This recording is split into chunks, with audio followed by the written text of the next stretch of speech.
about the Messi thing. Anything else on the Messi front, Chris, before we move on? No, I'm done. I'm falling out. I told you, I never want to bring this guy's name up again. I don't know, man. This Messi thing is just a freaking mess. What a disaster. I don't want to hear this name ever again until it's official. But they got me back.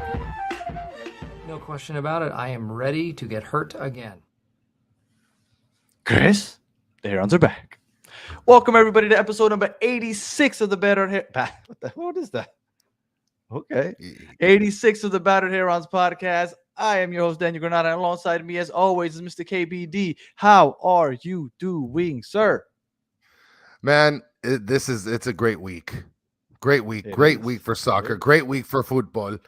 Saturday is going to be a huge day, and I'm ready for it. I am super ready for it.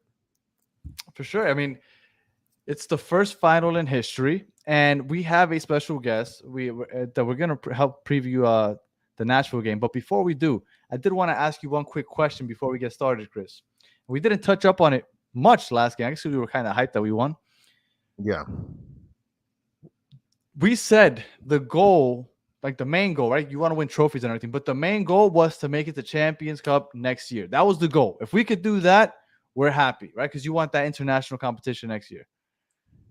We made it to the final. We're in, right? So would you say that this season already, no matter how it plays out from here on out, was already a success because we know we are in the Champions Cup next year?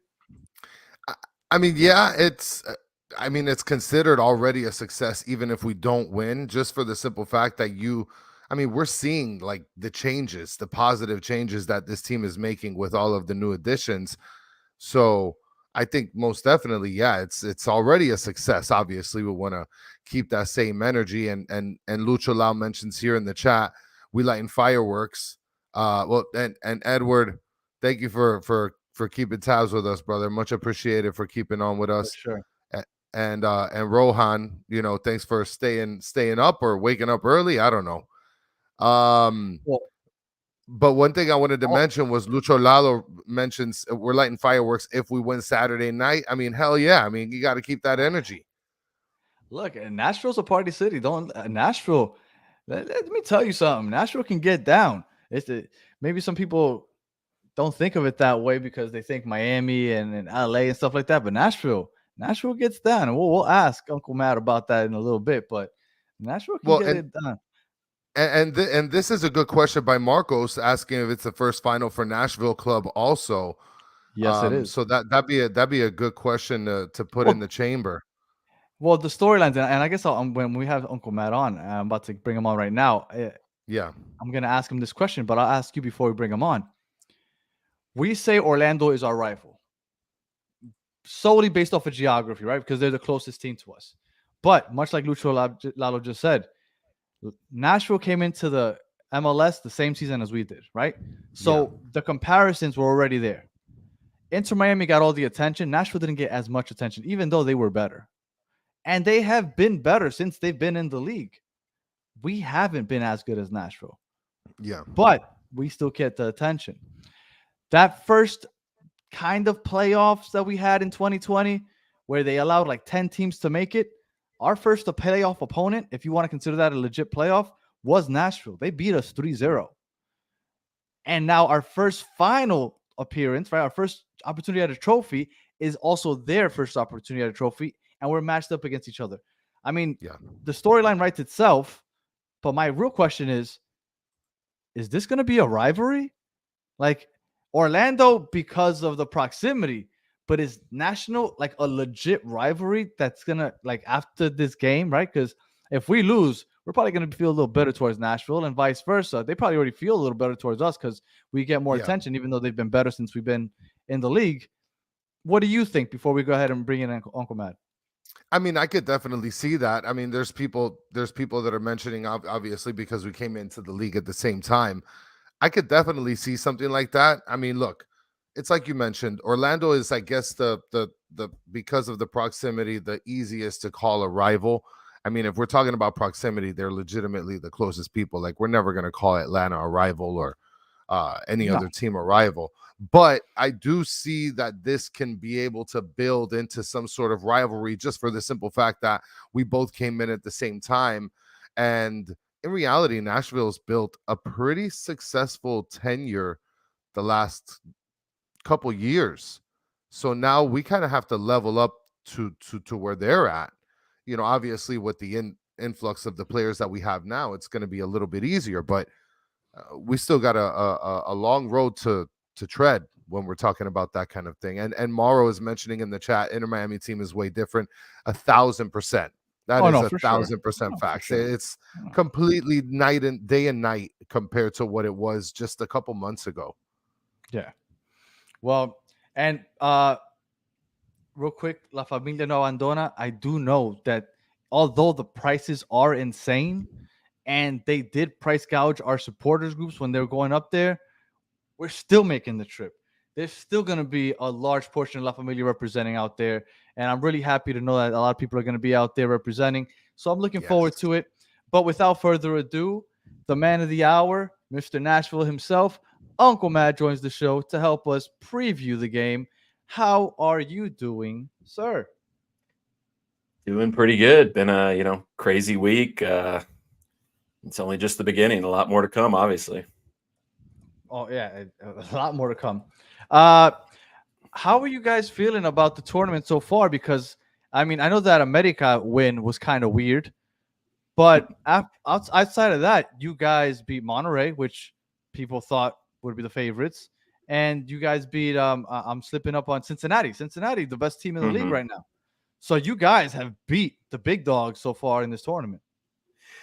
Yeah, it's been kind of interesting because I think we were coming in on kind of a skid. I think we'd lost like 6 out of 7 in MLS coming into the tournament, so there was a lot of like this would be a good chance to just reset. There was a lot of fans who were like, if we go out after the group stage and just have like a month to kind of rest and recuperate, it wouldn't be the worst thing in the world. But it's one of those things where as soon as you catch fire, as soon as you make a run like we're on, the energy comes back. Everybody's like, that skid we were on before the tournament's completely forgotten. Everybody's ecstatic. The Monterrey game Tuesday night has been as fun a night we had at Geodis Park as anything. And till you guys kind of mentioned a little bit, till everybody saw the ticket prices the next morning, that took a little bit of the steam out of it. But from like Tuesday night till about 10 o'clock Wednesday morning, it was a really nice little like 18-hour stretch for Nashville SC fans where everybody was pretty fired up. Like I was tweeting out stuff like, are we just all going to stay up all night and just go around the horn on this one? We just going to keep doing this? Because it was pretty crazy. It's one of those things where I think when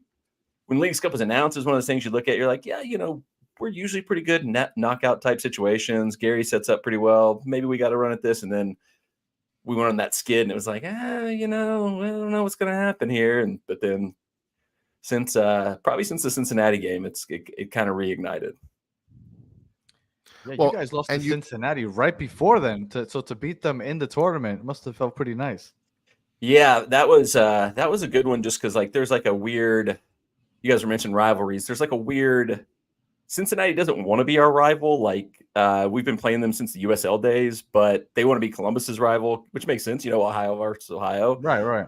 But we've got a lot of history of playing against them. It's not that, it's like a 3-hour drive. We don't have anybody that's within 30 minutes of us. And we have a good regional rivalry.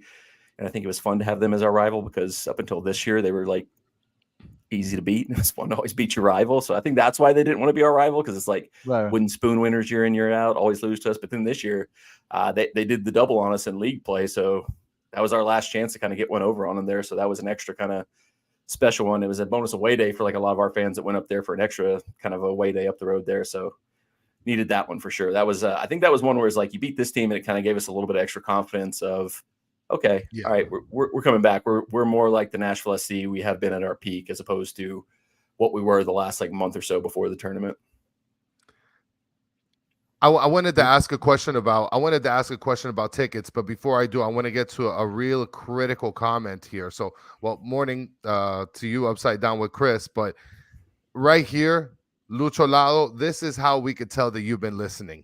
You, my friend, get a round of applause. I don't know if you remember this. Lucho Lalo. Here or in Nashville. I don't know if you remember, Matt, that we were talking about Tootsies and you had mentioned there's a Mhm. over. So that's how you could tell that Lalo, you are paying attention, my friend. Yeah. To get back on the path, right? I was looking at the ticket prices, and I messaged you a little bit about it.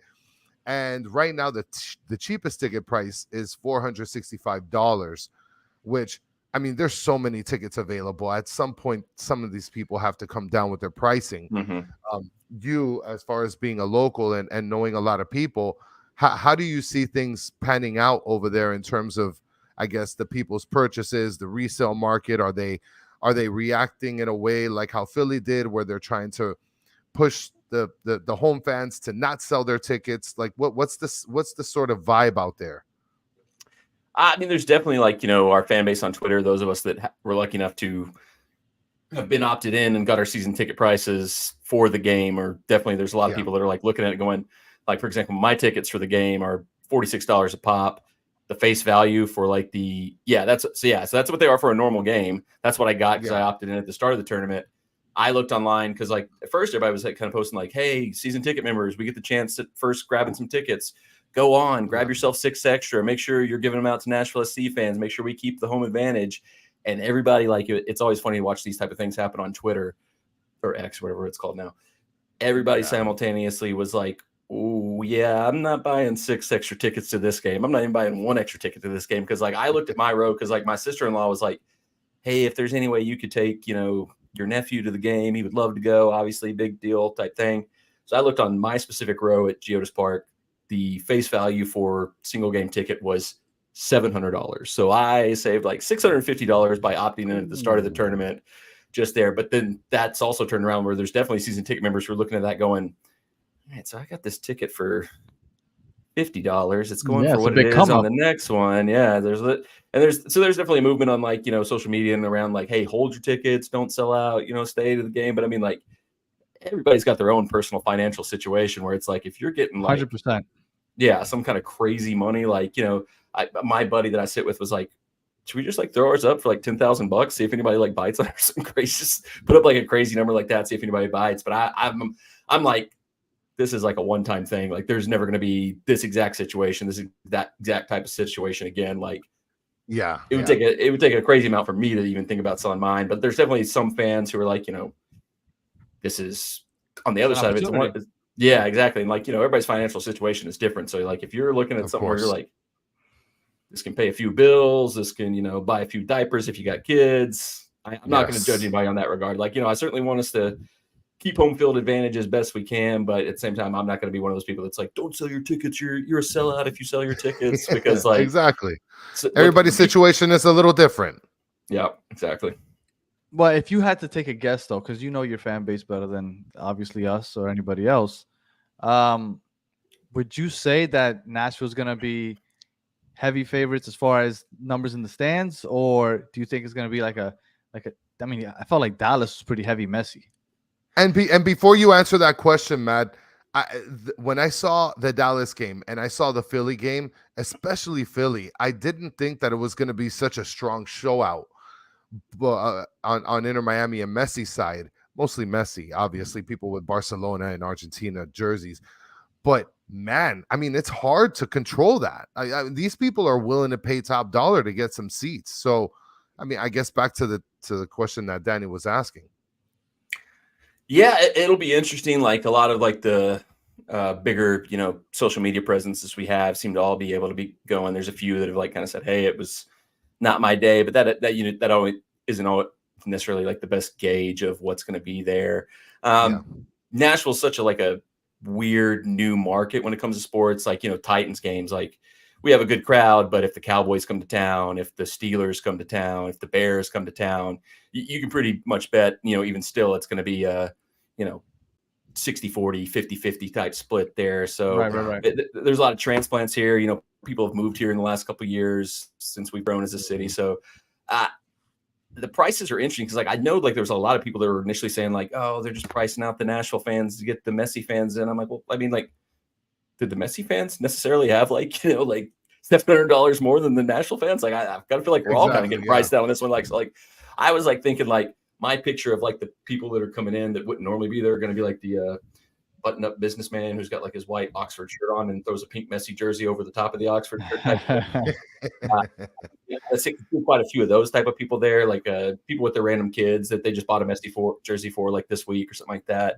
I don't necessarily think it's going to be like a hardcore Messi fan takeover. It'll be like people in a certain class of money who know who Messi is that'll buy Messi jerseys this week and come to the game. So I don't know that it'll Just be to like be at the game. Yeah, exactly. So I don't know that like it'll sway the home advantage towards Miami in that regard. I also think like I've been talking with I have a family member who used to kind of dabble in the ticket brokerage game a little bit until he got burned really bad by the Beyonce concert here, probably about 5, 6, 7 years ago that came here, Nissan Stadium, our big football stadium. Everybody thought, oh, this is going to be the hottest ticket of the summer, like kind of like what Taylor Swift has been like this year. There wasn't 70,000 people that wanted to see Beyonce in Nashville. So there was a lot of ticket brokers that bought high-priced tickets and took a loss. Kind of got stuck holding the bag, and it was either do you just take your loss or do you try to like drop the price last minute? So I'll be interested to see what happens come like Saturday morning, Saturday afternoon on the secondary market. Do those things start? Like I've looked every once in a while, but like I'm pretty sure Ticketmaster still has like some first run tickets still available. Even like, yes, do they start dropping those if like the tickets don't go? Because I mean, like certain point in time, don't you want to just like get any money you can at the last minute, I guess. So like it'll be interesting. Like I think they, this is such an unprecedented thing, like a cup final in Nashville, Messi in a cup final, the first ever like major leagues cup final. I know they've done like smaller versions of the tournament in the past, but it's almost like I think they just kind of went, we don't know what the demand for this is going to be. Let's set it as high as we can humanly possibly be. And if we have to adjust later, we'll adjust later. So, we'll see what happens later in the week. Like I was telling my wife earlier tonight, it's like, if this was in Miami, if this was in like Los Angeles, if this was in like would you make the trip? Vegas, I couldn't right now. This is why it's so beneficial that it's in Nashville, because like this is like the busiest time for my like regular job work schedule. There's no way I could leave town this weekend. So it's literally another reason I would never sell this ticket is the stars aligned in a way they just couldn't possibly have aligned any other way for me, at least. So yeah. But if this was in like a major media market or like a bigger city, it'd be different. But I'll be interested to see if anything changes with those ticket prices as we get closer to game time. Sure. Well, I am surprised that the number of people that are Inter Miami fans that are making the trip, and I appreciate them because we appreciate all the Messi fans and all the new MLS fans, and we welcome them all. We have a lot of them watching now, and we appreciate everybody. But man, for those of us that have been here since 2019, and I say 2019 because we were buying season tickets the year before the team came into existence officially. Man, this feels pretty freaking good. Like the first chance at a trophy after kind of sitting through the nonsense, because you guys have had it pretty good. Mm-hmm. You've had a solid team. We haven't. So it finally feels good for this to be paying off. And I'm glad that so many fans are able to make that trip out there, because it would really suck if it was like in say Seattle. That would probably be a lot more difficult to make it out there. Oh, maybe yes. even LAFC would have been but Nashville, although still far, there's people taking the road trip. So I'm glad that it didn't. Would have preferred it here, but not as bad as it could have been. Yeah. All right. So I guess it's time to get into the game. Nashville, best defense in the regular season, at least. And as far as League's Cup goes, you guys haven't given up too many goals in the run of play. I want to say it's been like what, 2, 3 in the run of play. Yeah, something like that. Like we had a penalty against Club America. I think Toluca had a penalty against us too. Cincinnati, I think, we've given up an absurd amount of penalties. But yeah, run of play though, we've been pretty decent. Right, and in the regular season, again, you guys have allowed the least amount of goals, so your defense is stout. Mm-hmm. Now everybody knows Zimmerman, but who else on that defense should know? Because again, we have a lot of new viewers and listeners. Should we be looking out for and paying attention to? Yeah, so it's one of the most interesting talking points amongst like the Nashville fans going into the game is, Joe Willis has been our number one keeper from day one of Nashville SC. He had to step away due to a personal matter before the Minnesota United game. And prior to that, even the 2 penalty shootouts we brought in our backup keeper, Elliot Paneco, to be kind of the penalty specialist. So, came in like one of those like, So against Cincinnati and against Club America, brought him in like the 90th 7th minute of both games, like this is our last sub, this is the last like kick of the ball, because for whatever reason, like, he's the penalty specialist. He's come in, won both of those shootouts. Obviously the Club America one was insane, but he did that. And then Joe had to step away for a personal matter in the Minnesota game. Elliott came in, played really well, had a clean sheet there. Joe, I think, only got back with the team like right before the day before the Monterey game. So we stuck with Panico in that one. He was awesome in that game. Like, I think he had like 7, 8 saves, something crazy like that. Another clean sheet. So, you got your tried and true keeper that's been our number one from day one. But, a lot of people are kind of wondering, are we going to stick with the hot hand? Are we going to go with Panico because he's been the man in form? He's kind of earned it, honestly, the last 2 matches plus the 2 penalty shootouts. So most people kind of think he's going to stick in there. And it's kind of cool. I'm kind of excited for that if he does, because, Joe's been awesome, but, he's not spring chicken. We're going to need a new keeper sometime in the next year or two. So it's a good opportunity to go with the hot hand and also see, is this guy look towards the future? Yeah. Can he be the long-term answer once, Joe moves on to the next phase of his life of coaching or whatever you do after that. And but Panico's been solid, so but that's still, do we go back to Joe? Do we keep with the hot hand? That's sort of an interesting debate there. The other one that'll be interesting is our first choice center back alongside Zimmerman, Jack Meyer, got hurt right before the tournament, has kind of been coming back in. He's been coming off the bench late in games, kind of solidify defense, but we've been playing McNaughton, this dude we got from Toronto FC in a trade earlier this season. And he's been super solid. He's probably what I would, if I was going to cut a MLS defender out of stone, it would be him. He's not a guy who's going to go to Europe and light the world on fire, but he's exactly what you would want in an MLS level defender. And he's way too handsome too. That's another problem. I haven't let my wife see his picture yet because she's already obsessed with Walker Zimmerman. She calls Walker Zimmerman the handsome man. So I'm I'm definitely not showing her this guy, but he's been solid. So we got 2 kind of interesting decisions to make in our starting lineup between those 2. But we've got Shaq Moore, USMNT right back. He's been solid throughout the tournament.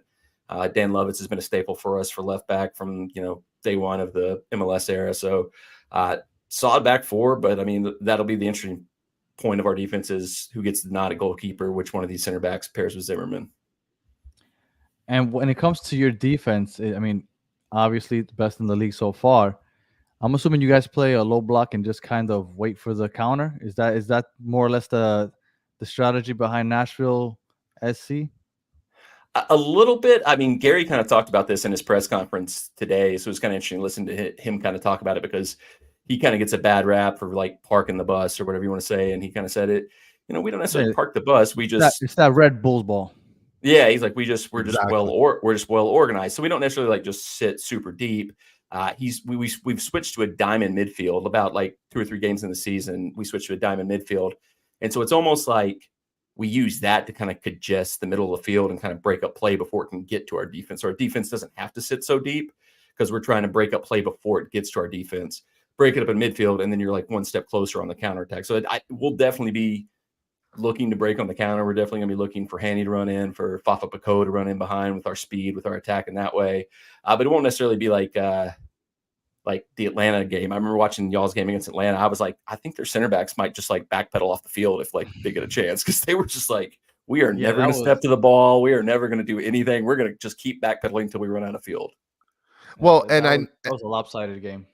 And one thing that I mean, in terms of favoring for you guys, I hope that they don't take Mukhtar and try to stick him close to Busquets or something like that, because it's going to be the same mistake that Philly did with Gazdag. I don't know if you were able to pick up the game between Inter Miami and Philly, but they made the critical mistake of playing one of their best midfielders and just sticking him close to Busquets.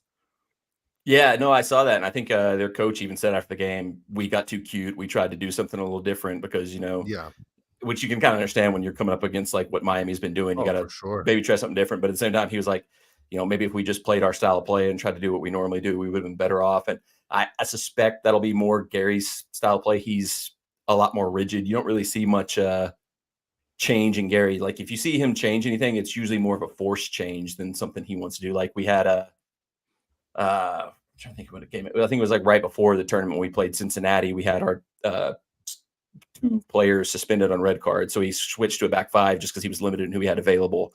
But, if he's got his first choice of players, I think he'll stick to his style of play. I think he'll stick to doing what he wants. Yeah. And that's one thing I kind of like about, like, if I think there's one thing we might be able to do well in this game, it's kind of congest the midfield because, Messi's Messi. He's going to do what he's going to do. But I mean, like, what Busquets has been able to do for y'all has been insane. Just like, I think it was the Atlanta game. I hate to keep just burying Atlanta, but like, there was a couple times he received the ball in midfield. He like tried to look to do that quick little look over his shoulder, and he was almost like, "Wait, where is everybody? Why is nobody like stepping me? Am I just going to sit here all day?" Yeah. So he's just teams have been just letting him ping the ball all over the place. Like Robert Taylor looks like the new David Beckham on the other side of Messi. It's like, so I think like our diamond midfield with Dax and kind of Anibal Godoy, our kind of defensive players in there will be a little tighter on him and maybe try to cut off the pipeline to Messi and the attacking players a little bit more than what some of the other teams have done so far. Like that's kind of my one thing I look at. I say like, our defense is going to be good, but there's only so much you can do against Messi. I mean, like everybody's like, oh, he's exposing MLS. I'm like, he's Messi.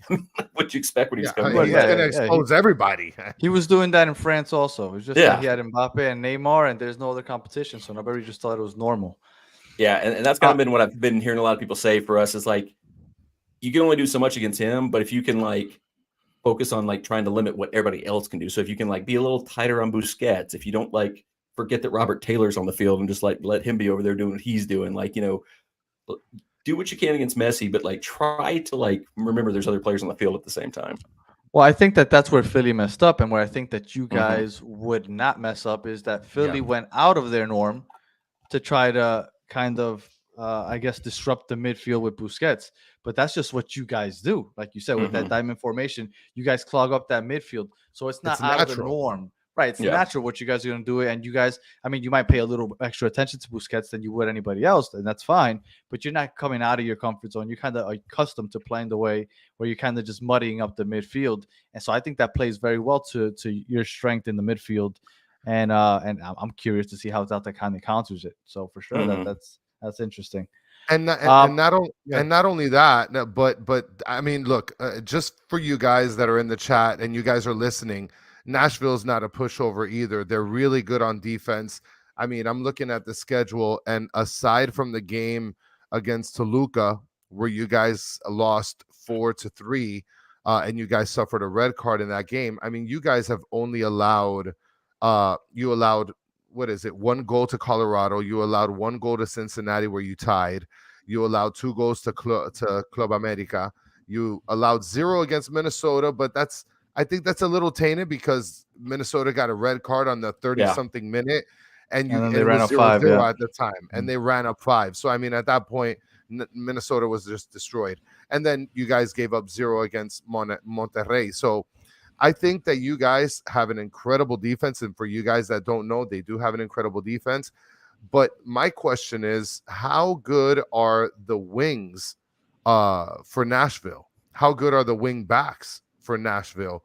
Are they as solid as maybe the midfield is for you guys? So they don't really push up too high. Yeah. They get up when they get their chances, but we play like, a 4-4-2, 4 back, 4 diamond midfield, 2 forwards. And our fullbacks are decent. Shaq Moore, he'll get up and get some crosses, and Dan Lovitz has a great cross when he can get up the field, but they're not going to be too involved. I think if there's one thing that concerns me, it is that kind of area of the field, because you mentioned the Toluca game where we gave up 4 goals. What Toluca did to us was a lot of what I've seen Miami been doing in this tournament, where played that quick diagonal ball to the opposite side of the field, that quick switch of play, and then immediately kind of bring it back inside. So like Toluca did it over and over again, where they play the ball wide. We're playing pretty narrow with our like kind of diamond midfield. Fullback tries to shift out for that cross, and then as soon as the ball gets there, Toluca plays it right back to the middle into that gap where the center mid hasn't checked back yet. The center back doesn't know, is he the one who's supposed to step into that space? They did it over and over again in the game. And so that's like, to me, the biggest concern I have. I mean, Messi's the biggest concern. I mean, just let's be honest. That's the biggest concern. But in terms of tactical play, I've seen Miami do that exact same play over and over again, where like switch to Robert Taylor, he's wide, fullback goes wide, then Messi just kind of like trickles into that empty space right there in the middle, come right back inside and take apart that. But the Toluca game, it's like hard to like fully gauge, because we were playing like our 4th choice center back in that game and our 3rd choice 6 in that game. So it wasn't our best lineup, but they definitely found the way to kind of take our more compact, narrow defense and find ways to stretch it and then like take those spaces as soon as they stretch it. So like I like our fullbacks, but it's the more, can we keep the organization of where if the fullback pulls wide, does the CDM step, does the center back step, does somebody remember, oh, hey, Lionel Messi's about to kind of trickle into the box on the backside here. Let's follow him as well. And I want to, I'm sorry, go ahead, Danny. Go ahead. No. I was just going to say that if that's what Monterrey took advantage of, I could definitely see us, because we tend to build up the left side a lot with Jordi Alba, Robert Taylor. Messi drifts off to the left also. And what we found in a lot of the, I want to say the last 2 games, is that the right side is just vacant, especially if you guys are playing narrow and you guys kind of push over to the left a little bit. We have Yedlin camping out, just sunbathing out there. We had Christoph out there just hanging out and playing those long diagonal balls where Joseph got a clean run against Damian Lowe last game. I hope that could be something that we take advantage of if you guys do kind of just play that narrow midfield. Sorry to cut you off, Chris. What was it you were saying? I just wanted to bring up a question that Mike V had. I've been keeping it on this screen. So Mike V is saying, is Mukhtar healthy, and how does he feel about coming in second place? He's healthy. I mean, it's funny. Like we had the Minnesota game. You guys mentioned that one. We just, once they had the red card, it went away. But like we were up 5-0 in the 60th minute. They asked Gary Smith after the game. They're like, hey, this game was pretty much done. Why did Hani Mukhtar play the full 90? And Hani Mukhtar said, bad question. And Gary Smith said, I asked him, can I take you off? And he said no. So Hani Mukhtar is healthy. He's wanting to go, and I mean, you say, is he ready to be in second place? I mean, he's got more MLS MVP trophies than Lionel Messi. So, I mean, he's got one thing Lionel Messi doesn't have yet for now. And I want to mention something. Can't argue that, I guess. Yeah, no, you can't. That's it. Yeah, he just rest in peace that. I do want to mention, because Lucho Lalo mentioned here, I'm scared of Mukhtar too. There's 2 things that I've mentioned on this show over and over that I'm scared of. We already got over one, which is the dupe song. Okay, that gives me nightmares. And then the second one, MLS wise, is Hani Mukhtar. But somebody else mentions the German guy. So like, I'm wondering, this new guy that you have, aka Drago, right? Is he like, he was waiting to come into the game looking like ready to take over the entire game. Is that Mr. Take Your Girl? Is that Mr. Take Your Girl? No, he's the third one. So there's 3 these tall. We have 3 beautiful men. Tall, we just got beautiful men. Tall, blonde, beautiful men. Beautiful men. It doesn't get more Nashville than that. Yeah. So like he's actually British. He looks German as all get out, but he's actually British. Our fan base, I wish I could credit whoever came up with it first, but it's one of those things where it gets lost in social media of who said it first. But he's been dubbed Honky Tonk Holland since he's like, in Nashville now, and has that kind of blonde, tall striker look to him. He's been, we said it before he came in, just kind of jokingly, he's like what Gary Smith would create in a lab if he could build a striker. And it's proven to be true, because it's like everything we've seen from like our strikers previously, like CJ Sapong, Teal Bunbury, you could see like they can kind of do these things. Like he wants a tall striker who could hold the play up if we're on the counterattack, feed our fast players coming on the counter, and then find their way into the box to get in scoring positions for the kind of poacher goals. Teal and CJ both did that to an extent, but this guy has just been like, and he's only come off the bench in the game so far. He hasn't even started a game so far. He's been like what they've been turned up, because he actually can finish more consistently. He's actually more physical. He hasn't turned the ball over as quickly as they have. Maybe like the best example of why I think he's going to be a big addition for us is he can finish things when people suck in on Hani. Like if you watch the goal he scored against Monterrey at the start of the second half, people put it on social media over and over again. Monterrey has 3 defenders, and you guys probably have seen this with Messi too, just kind of like converging on Mukhtar, and he just plays a little flick out to Sam Surridge, who's just standing there by himself off to the left, buries the shot, finish it, which Teal Bunbury, CG Spong probably would have put over the bar. But he's able to do the things that those guys tried to do, and we're just a step behind doing. He's another one. Like, Gary hasn't started him yet. He's been working his way up to fitness. it was kind of a funny thing. Like our fan base kind of got upset about, like, they were like, when he first signed, he signed right at the start of the League's Cup, and Gary was like, "Oh, he's going to need a little bit of time to get up to speed with the team," and all our fans were like, "Messi's playing already. He scored like 20 goals. Why can't this guy get on the field?" So it's like, but it's different. Like Sam Surridge was like a backup player for Nottingham Forest in the Premier League, not playing at the national team level. Messi's playing every game for PSG. Went and played like a handful of international matches for Argentina right after the end of the season. So it wasn't like Messi had been off for like 6 months and then showed up and said, "I can play." For sure. So there was definitely a degree to where Sam Surridge had not been playing as much soccer lately as Messi had coming in. So, but Gary does tend to do things a little slower in that regard too. Like it drives me crazy. He'll talk about like our injured players where he's like, "Yeah, he's back in training, and I think he could be involved in the team this weekend." I'm like, he's out for 3 more months. Whoever he's talking about, it's like so. So I hope Sam starts because he definitely brings what we've been looking for in a striker. He definitely takes pressure off Hanny, gives Hanny more space, and can take advantage when people crowd Hanny. But I'm not so sure that Gary's gonna go to him yet. But I hope he does. I really hope he does, because I think he brings a different dynamic to us in that regard. Well, you guys have an ex-Premier player that's a hottie, and we also have an ex-Premier player in Campana who's also a hottie. So that the battle will be seen this Saturday. Yep. They got 3 hotties. I don't know what you're talking about.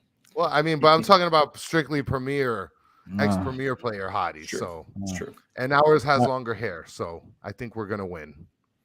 It's an advantage. All right, so you said the strength of Nashville outside of Mukhtar is the midfield. So, if you were talking to us and you were telling us, or you're talking to Tata, I'm gonna help you beat Nashville. This is our weakness. This is what you should exploit. What would be that weakness? It depends on who we select, because like it's felt like there's a couple players like who, like last game we went a little bit more defensive with our midfield four. We played Alex Muyl, Godoy, Dax McCarty, and Muyl. Like I kind of was like, I think he's the trigger for Monterrey's press, because it felt like every time he got on the ball, they jumped a little bit quicker to press him than they did the other players. Because he's good. He's one of those players, like he'll run till his legs fall off, but he's not, the best, like most crisp player on the ball. He's one of those bulldog type players where he's going to run himself on the ground. He'll grind it out, but he's not, the most technically sound player in the world. So like he if that's the same case with Miami, he might be the one, if he's in, jumping him a little bit. Dax has been really good for us. We've dubbed it the Daxaissance, where he's kind of come back and been on his best performances in a while in this tournament, but he's still a 36-year-old center midfielder. The legs can only do so much. So, that's another one where if you can get a little pressure on him and find the chance to like maybe put a little more pressure on him than some other teams have, I think that's where he's succeeded so far in this tournament, is like he hasn't been pressed a lot. He's been able to kind of float, find the spaces, make some passes. So I think we do have mistakes in us. If you press us quick enough, you find the right spots to press us. That would be my best thing. But the other thing, like I said earlier with Toluca, what Toluca did so well against us is just getting us out of what we want to do, spread us out, because we want to play compact. So if you can make us go wide, if you can spread us out and then quickly come back into those spaces you're opening up, that's where we're the weakest, is where once we spread out and don't cover the spaces correctly. And I think Miami has done a pretty good job. I mean, obviously we have a lot more tactical players, so we will hold possession 80% of the game. We have no problem. If you want to play that kind of just laid back, I know you say you don't park the bus, but if you just kind of want to play that relaxed, we'll pass it from left to right. Christoph and Kamal Miller will end up with 1,000 passes this game, and no problem for them. They'll figure out an opportunity and then they'll take advantage. And we have no problems working it wide with Yedlin, Jordi Alba, obviously constantly working up that left side. So I definitely see that. Okay, so there goes that. And I did have a question, because I was curious. What kind of weather could we be expecting on Saturday? Because somebody told me that you could expect low 60s. And I was like, it's August. I don't think it's going to be low 60s during the match. That might be like the low, like that's going to be hitting like 3 or 4 o'clock in the morning. But this week has been like what we kind of call up here like false fall, where we've had like high in the low to mid 80s. Been a really nice, really pleasant week. Like honestly, game time Saturday, probably going to be super nice. Probably going to be as ideal of conditions as you could want for. So it's been false fall, because it's we always hit this like in late August, where it's like, oh, the weather's turning, we feel good. And then next week, here the forecast for next week is like all high 90s. So it's like one of those weird things where it's okay. like, yeah, You we get have like me a this weird. close to buying a house in Nashville. Oh, it's one of those weird ones where it's like there's like spring and fall are awesome. Summer it's way too hot and humid. Winter's like kind of a mixed bag. So it's a weird thing. But like this week has been nice, and Saturday I think is still supposed to be pretty in that nice range. I think Sunday is when it's supposed to start cranking back up heat wise. So Saturday night at Geodis Park, it's probably going to feel pretty good. Oh, okay, yeah, because they started saying it's low 60s. Like, am I gonna have to take a jacket? Like, what's going on here? It's August. Well, I mean, All right. coming from Miami, it's one of those things, you know, like I go down to Orlando, go to the theme parks down there a lot. And it's like, I always see people walking around in jeans and I'm like, And you must be yeah. I'm like, you must be a local. Cause it is like blazing hot to me, but you're like walking around in jeans, like you're comfortable. So it is different strokes for different folks. Like what you get used to your own climate. So it can be different. For sure. All right. Well, if the chat, we're reaching an end. So if the chat has any questions for Matt, go ahead and ask them now. Well, in the meantime, I guess because we didn't cover this just real quickly. Well, Matt, before Danny and I talk a little bit about it, did you get a chance to see the press conference with Messi? I did not. I was bogged down with work all day today. I saw some like funny memes. I actually saw memes where people were like putting like false quotes on the top of it. Like I saw one, like somebody from Nashville SC posted like him saying like, I came to MLS because I wanted to challenge myself against the best in the world. I wanted to go head to head with Hani Mukhtar. And I was like, okay. I was like, I don't think he said that. So I saw memes. I didn't see the actual press conference, but like, yeah, I heard that he was like very, you know, praiseworthy of MLS and like talked well about like why he came here and stuff like that. Well, and I think the organization, Danny, I was going to mention this to you because a lot of it was in Spanish and I was able to, you know, understand it pretty smoothly. But a lot of other people that are supporters of the team, they weren't able to understand it as well. But I think that they're going to work on getting some sort of caption on there. What were your thoughts on the Messi press conference? Not to slow the show down, Danny, but just to cover it a little bit before we move on to the predictions. I feel like there was two major things that came out of it. One, people were complaining that they couldn't understand it if they didn't speak Spanish, which I understand, right? I get that. And two, that he said that he's okay playing on turf, which I don't believe. Which he didn't really say that he's okay with playing on turf. He just said, I've had experience when I was younger playing on turf. I'll adjust accordingly. That's what he said. He didn't even answer the question with an answer. He just basically said, yeah, I've done it before. And if I have to, I'll do it again. But like, he didn't really come out and say, yes, I will be playing on turf. That did not happen. The Apple TV executives were off camera, like, waving a stack of bills at him going, you will play on turf. You will play on turf. Nah, he's not. I think the only chance that he plays on turf this season, at least, is that Charlotte game. Charlotte. That's it. It's the last game of the year, and it could be a win and end kind of scenario. And in that case, maybe he kind of just, you know, takes the chance. But and let me tell you, if he had decided I'm never playing on turf, he's not gonna come on and say it. Like, he's not going to ruin the MLS sales. He's not going to ruin the Apple TV viewerships leading up to the game, the promotions. Like, he's not going to say he's not going to play ever on turf. He's not going to say it. He says, oh, if it happens, it happens. But I can't imagine him playing it unless it's a very important game. Like I said, that last game against Charlotte, possibly. But no chance he plays in Atlanta. Zero. And Guillermo's mentioning something about Wentz Tata's press conference. He's on every week. Just check the Inter Miami CF YouTube, whatever, and you'll be able to go ahead and check it out. Listen, I'm with you, Danny. I don't think he's gonna play in Atlanta. I think everybody is gonna have to eat hay over in Atlanta. Sorry, but not sorry. You're not gonna be able to sell your tickets for a gajillion dollars. But for sure, I could see him playing at the end of the season for sure. Yeah. All right, and so we're going to save this one for later, just so that way you can be able to fester up some sort of answer later on, Matt. I have a couple questions for Matt, actually, because I'm going to be in Nashville. So I need a couple questions answered before I head over there. All right. Predictions. We'll start with you, Matt. First final for both of us. Your defense is obviously very good. Our offense sucked. We've had 22 goals in 22 games coming into the tournament. Once Messi shows up, all of a sudden we have 21 in 6 games. So great offense, great defense, home field. I don't know if it's home field advantage, but home field. How are you feeling for Saturday night? It's one of those things like it's hard to predict that somebody's going to like beat the dominant team in the tournament until somebody does it. So it's like Of course. I think we'll probably from an attack perspective be able to do a little bit more than maybe some of the teams did, because like you guys mentioned, like Philadelphia took their best attacker out of the game, basically trying to like do something like that. And I think we won't do that. I think we'll still try to make Hanny on the counterattack go, try to think Fafa go.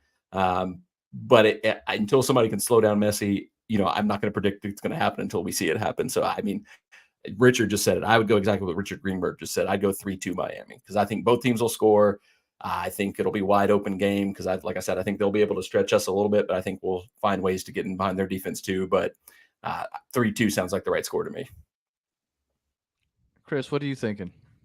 I was everybody's here mentioning the 4, because I mean it's obvious, like we mentioned before, Danny, the 4-4-4, the Ric Flair, right? Ric Flair's representing this time. But listen, Nashville is, like I said, Nashville's not a pushover. They have a great defense. Oh, that is great. Oh. Look at that. For those of you guys that are wrestling fans, look at what Mad is holding up. That is great. The poster from Ric Flair's last match at Municipal Auditorium. Ooh, that is golden. I don't know why he did that. He should have just left it in Orlando. WrestleMania 24 is where it should have ended. No doubt. It was not great here. No. Oh, you were there? Yeah, it was here at the Municipal Auditorium. It was like last summer when SummerSlam was here. They did like it as like a kind of offshoot venue for it, and he was not in great shape. Let's just put it that way. So no, I know. The Shawn Michaels, I love you, I'm sorry, that should have been the end. For sure. That should have. So proceeding to the prediction, I don't see us scoring 4 goals. I mean, it definitely is possible, right? I mean, our offense is. I didn't see it against Philly either. Well, but the thing is, Danny, that like this offense is tough, man, and for me to say that it's not going to be 4 goals, I mean, I'm stretching a little bit. It's definitely possible. I think the same outcome. It's going to be 3-2. Miami takes it. I think it's going to be in regular time. I don't think it's going to be penalties. And yeah, I mean, look, Nashville has only allowed 2 goals for every game except for Toluca. You can't be able to look at that and say, well, Inter Miami's going to blow them out of the water. I don't see that. I would love to see Miami Dallas type game, right? Because those are fun games to watch, right? You're constantly celebrating. Yes. It's just very exciting. Up and down. But I don't see that. I actually see and I know people criticize me when I say boring game, right? When it's tactical. I get it, tactical. I'm just saying, like, compared to what we've seen so far this tournament, because this tournament's been pretty crazy, I predict a very kind of slow-paced, boring game. I really do think Nashville is just going to accept all, like, come on, bring it on, and we're going to try to get you to force over the ball. And Miami's going to be like, if you're going to let us hold the ball, we'll hold the ball. And they're just going to be passing it back and forth until they see an opportunity. So I do think that Miami's going to hold the high percentage of the possession. They're going to be passing it around. We're not going to turn the ball over as easy as other teams, because obviously we have very tactical players in our midfield now with Busquets. We have Jordi Alba down on the left side, Messi, obviously. I think it's going to be a 2-1 game. And I'm sure you're gonna get a lot of shade in the chat right now. I mean, that is brutal. I don't think so. Look, everybody, how a lot of people are saying 3 because they're scared to say 4, but then they're like, but man, we look pretty good. So they're saying 3. But you're doing 2, bro. Because it's not because 1 for Nashville. Are you drunk? They're gonna allow us to hold the ball. It's not because we're not trying. It's because we're going to be patient. We're not going to be pressing the issue. That's what I think. I think it's going to be very similar to remember that boring game against Charlotte? Yes. We had like 4 opportunities and we scored on all 4, but it was boring as hell. Yeah. Because we just kind of just kept passing within ourselves, and it's like, when the hell did we even score? Like, it was just like such a random 4-0 win. But I think that's what's going to happen. I respect Nashville's defense. And if it wasn't for us beating Philly when I thought that Philly had a good chance to beat us, I might even not even feel that confident about winning this game. But because we did beat Philly, I think that we could beat Nashville also, and I'm predicting a 2-1 win. And Banny Grisson is saying if Nashville is as good as they sound, that's a realistic scoreline. You got to understand something, Matt. A lot of the fans that are watching, they don't know too much about the MLS. So to them, Nashville is like, what? Nashville? Guys, do yourself a favor. Just watch a couple highlights of them, and you'll understand exactly what we're talking about. And to be clear, they have the reigning MVP. Did Zimmerman win Defensive Player of the Year? It wasn't last year. He didn't last year, but he won it the first 2 years he was here in Nashville. So and I think he won it once before that in LAFC. So I'm pretty sure he's a 3-time Defensive Player of the Year for MLS. Which I mean, yeah, no, but that's good stuff. Like, people need to understand that Nashville isn't a pushover. Nashville is a legit contender. There's a reason why they were the ones that beat Cincinnati. They beat Club America, which a lot of people thought might make it to the final. They beat Monterrey, where everybody thought might make it to the final also. Like, Nashville isn't a pushover. I think this is going to be a very difficult game. But with all that said, if I would have, before the game happened between Philadelphia, if I would have said who was a more difficult game, I would have said Philadelphia. Yeah, I would have said if I had to choose, I'd rather choose Nashville than Philadelphia. I thought Philadelphia was a well-oiled machine from top to bottom. So because we were able to beat them 4-1, I know they got out of their gameplay, their usual game plans or whatnot. So obviously that goes into it. But because of that, I just can't see us losing. I really don't. I think that 6 Park Apple series that's doing for Messi for the Leagues Cup, I think it ends with him holding up the trophy. That's going to be the 6th episode. That's how it ends. And I mean, that's just how I see it. I think that I can't imagine us losing. And not because I never predicted Inter Miami to lose, because I thought, well, hopefully we don't lose to Orlando because that's a pretty good squad. Hopefully we don't lose to Philly. But this game, I just can't see it, man. I don't see us losing. Hopefully I don't eat my words. And like I said, I'm going to be there for it. So I really want to see them win their first trophy ever. Otherwise, I wouldn't make that trip. But I just can't see us losing. Matt, I saw your face there. It looked like you were getting ready to put the tinfoil hat on, because a lot of guys think that the fix is in here.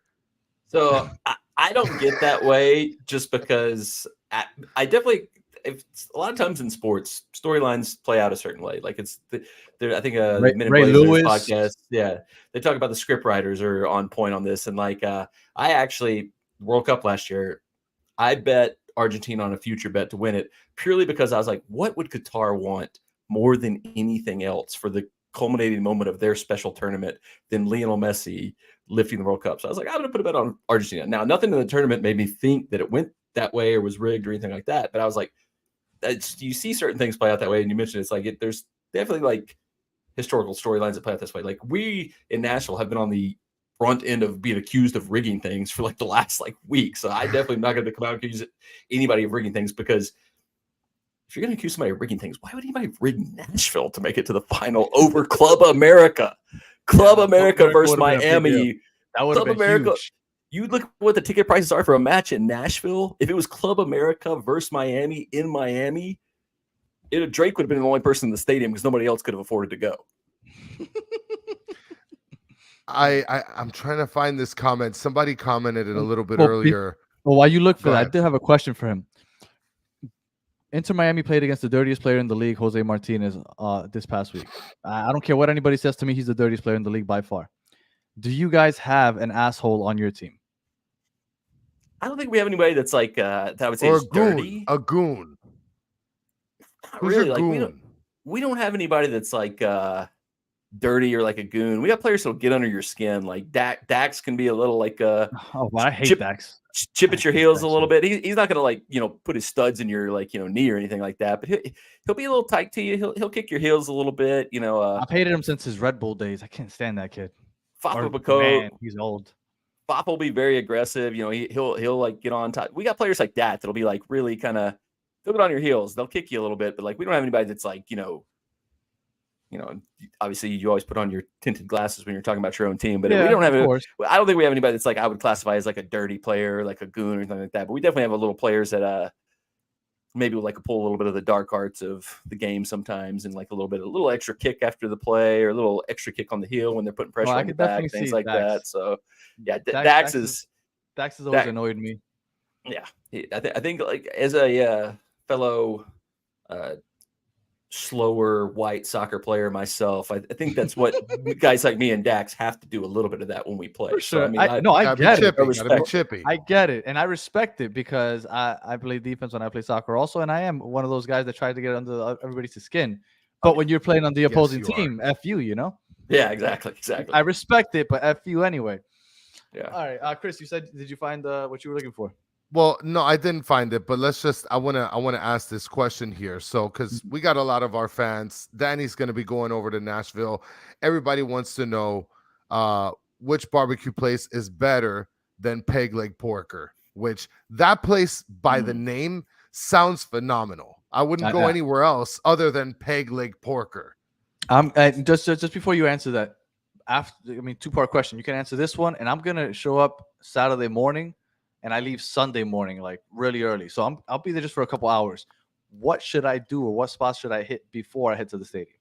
Gotcha. Okay, so I'll go barbecue first. So, man, I got a few. I don't know if I can narrow it down to one. I actually worked at this place called Jim and Nick's Barbecue when I was a younger man, and it's more of like a southeastern one. Like I think they're based out of Alabama, but they've kind of grown up in Nashville and the Carolina, stuff like that. They're very good. In terms of ones that started here, probably Peg Leg Porker is up there, but the next one that is probably like the local one is Martin's Barbecue. They've got a few locations. They've got one right up from downtown Nashville. They got a few around town. They got one over in the Belmont area. They were like a hole-in-the-wall barbecue place back in the day when I was working at Jim and Nick's, and their owner got to be friends with the guy who ran Jim and Nick's, and he invited us over. We'd eat wings straight off the smoker there. I was like, this is like the best barbecue I've ever had in my life. And then suddenly they blew up, and now they've got like 10 or 12 locations. So like Martin's probably gets a slight edge for me in terms of them, but I like Jim and Nick's. Edley's is a newer one that's pretty good. It's on the spicier side. So if you like spicy, it tends to be a little spicier. So if like you like spicy, okay. Yeah, I'm a baby. I'd go Martin's. I'd go Martin's. Martin's is like, straight down the middle barbecue, and they've got different sauces too. They've got a Carolina sauce, they've got an Alabama white, they've got like a mustard based sauce. So they've got a little bit of everything. They're right up there with Jim and Nick's in terms of my favorites. In terms of what to do, like I think the one thing our stadium still needs is we don't have like a full developed area around the stadium. So like you kind of got to go out and to other areas of downtown and stuff like that. So like if you've never been here, like I don't like Broadway. But that's a local thing. Like I liked Broadway when I was like 20 something, and it wasn't what it is now. But it's an experience. It's kind of like, any local is going to tell you not to go to like whatever the hot spot is in their town. Like my wife's from New York. My wife's from New York. Don't go to Times Square. Yeah, my wife's from New York, and like I always joke with her. I'm like, well, we got to go to the Statue of Liberty. We got to go to Times Square. She's like, no, I'm going to take you to Joe's. She's like, I'm going to take you to Joe's. We're going to get a slice of pie there, and then we're going to go to like the Robbie's Tavern over in I'm like, I want to go to Times Square. So like, but it is an experience. If you've never been there, it is a trip just seeing it. Because like when I was like 20 and like nobody was in downtown, like I went like the reason I think somebody in the chat asked, why do we bump this? I went to AEW wrestling at the arena downtown here in Nashville last night, and it still catches me off guard. Like it was a Wednesday night. I'm like, downtown was bumping like on Broadway, like on a Wednesday freaking night. It was like, this is not how Nashville used to be. It was like Wednesday used to be like, oh, church night. We all go to church on Wednesday night, and everybody does their thing. But now 7 days a week, Broadway's bumping. So it's worth going as a first timer just for the experience. And there's just nonstop bars, honky tonks. So there's like no one specific place, but you can just walk down it. It's kind of like walking down the Strip in Vegas, walking down Bourbon Street, walking down Beale Street, where you just do it for the experience. You may enjoy it. It may like be your scene. You may be like, this is the best place I've ever been to. But it's like I said, it's like one of those things where like locals have kind of started to move away from it. But like you got to do it once for the experience at least. Is it anything like that one road in Gatlinburg where like there's just a bunch of bars and restaurants and stuff like that? It's like all bars and restaurants, but it's more like honky tonks, like with like live music and stuff like that. Okay, it's so not maybe that's where the disconnect is. I have no idea what a honky tonk is. Okay, so honky tonk is like a bar where there's some random local guy on the stage who's playing all the country music songs you've ever heard in your life. So he's doing all the George Strait, Garth Brooks, Toby Keith covers, and like, and there's it's a whole strip of them. Every single one of them, like they got the windows open so you can hear what song's being played. You hear a song you like, just cut right into that one, and that's the one you're going to hang out in for a bit, get a beer there, go to the next one. But it's not like Gatlinburg in that there's not as like Gatlinburg's like very touristy now. Like it's like there's all like the airbrush t-shirt shops and the get your like old-timey photo picture made shops, like stuff like that. Right. So it's all like bars, restaurants straight up. So it's more like a Bourbon Street or a Beale Street where it's just like all bars and restaurants going down the street now. So I had never heard the only time I had heard honky tonk was the Honky Tonk Man. Honestly, I had never heard that before. I didn't know it was like an actual thing. Yeah. So I think it's the best way to describe it is it's a bar where somebody's going to be playing bad versions of country music but it's songs, you'll sit in there, you have a few beers and be like, oh man, play some Trisha Yearwood. Let's go. And somebody had mentioned in the chat for us Argentinians, this channel talking about Messi and now barbecue is perfect. Yes, it is. You're not getting anything better. Now, somebody had mentioned for beef ribs. Do those places serve beef ribs as well? I would say they're mostly going to be pork ribs. I don't think we get a lot of beef ribs here. I think with the Tennessee barbecue, it's going to be mostly pork ribs. Okay. And for those of you listening and we're wondering why we're breaking down Nashville barbecue, there's a lot of La Familia going up to Nashville this weekend, and we know a lot of La Familia watches this show, so we're trying to inform everybody so you can know what spots to hit. And maybe Matt will take you to the wrong places because he doesn't want you guys going to the right places, but we got to take him at his word. And I wrote all the places down in the comments. I'll tell you, like, if I go downtown, my actual place that I go to is Printer's Alley, not Broadway. I go to Printer's Alley. It's this little like strip. It used to have like this terrible strip club called the Brass Stables. I think it's gone now. We used to go there and just like laugh at the girls because they were not the prettiest. We got a couple down here like that. Yeah, but it's got like karaoke bars. It's got a bar. It's actually got one of our kind of English pubs where people go to watch soccer. It's got this little underground bar called Fleet Street. But it's kind of up the street from Broadway and around the corner. But Printer's Alley would be that'd be my actual representation. That's where I go if I have to go to downtown Nashville. I go to Printer's Alley. But Broadway, just for the experience of it all, is also worth it for a one-time thing. Nice. All right, so now you guys have heard. So if you're heading up to Nashville, you know what spots to hit. Miss Kelly's. That's a karaoke bar. It's the best place in the world. I've been kicked out of there way too many times. Yeah. That's what I like to hear. All right. Anything else, Chris, or any other questions from the chat? Well, I mean, nothing's coming in from the chat. Oh, well, some people were mentioning the poster behind you, the Spider-Man poster. A lot of guys love the poster, man. Yeah, I got Spider-Man here, little Nashville SC from one of our home matches there, little Batman over there. I got a little bit of everything here. Try to keep it interesting here. Little comics, little sports, a little bit of everything.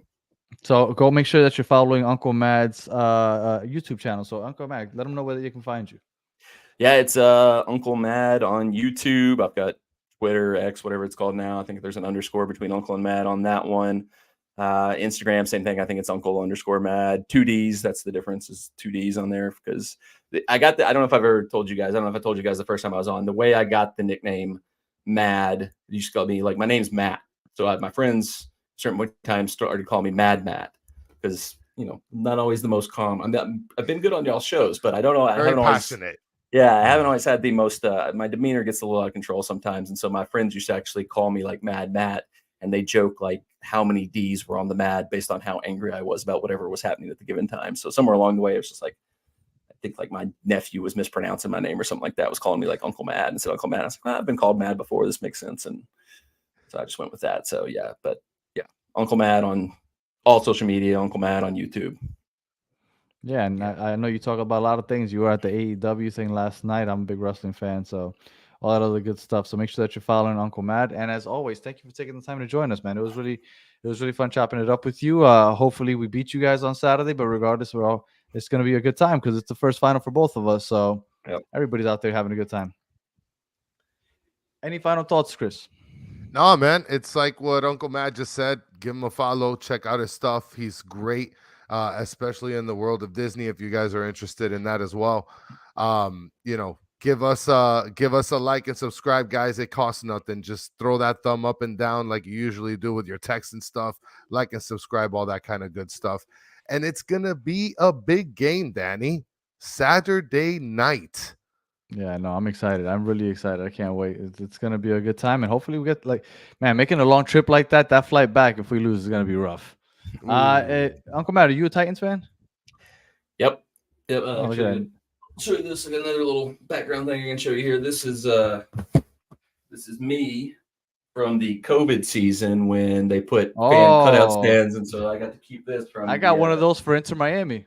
Yep. The 2020 football season. They're like, you can't come to the first couple of games, but if you want to be there, we'll make a cardboard cutout out of you. So me and my dad have had season tickets since they were the Tennessee Oilers playing at Vanderbilt. That was our first season going there, and we've had them ever since. So big Titans fan. My family actually, like, it was funny. Like, my family was like, "Hey, y'all want to come over? We'll cook steaks, watch the Titans preseason game Saturday night." And this was like Monday, and I was like, "I might have other obligations Saturday. I'll get back to you." just a little bit. All right. So again, thank you, Uncle Matt, for joining us. As always, you are awesome. Hopefully, everybody can go ahead and give him a follow, whether it be on Twitter, YouTube, and all his platforms, as he's an awesome follow. And he does look like Stone Cold Steve Austin. I agree. If you were listening to audio, thank you for listening all the way to the end. It's much appreciated. Please like, subscribe, share, comment, all that other good stuff. And if you're listening on YouTube, watching on YouTube, and you watched all the way to the end, we appreciate you watching all the way to the end. And as always, for those of you that are a part of the comment section in the chat, we appreciate you guys. You guys make this show what it is. You are the best part of the show by far. So we appreciate you. Uncle Mad, thank you again. Chris, as always, I hate you. And if you guys are heading up to Nashville, I look forward to seeing all of you guys out there, and hopefully we're celebrating Messi's first trophy. Chris was telling me to make videos and like post them and stuff. I'm not really that guy. If it's a set piece, maybe. But other than that, I kind of just enjoy the game. But if I do put up videos, I'll probably put it up on our Instagram because it's a lot easier to just hit that little button real quick and then just let it go.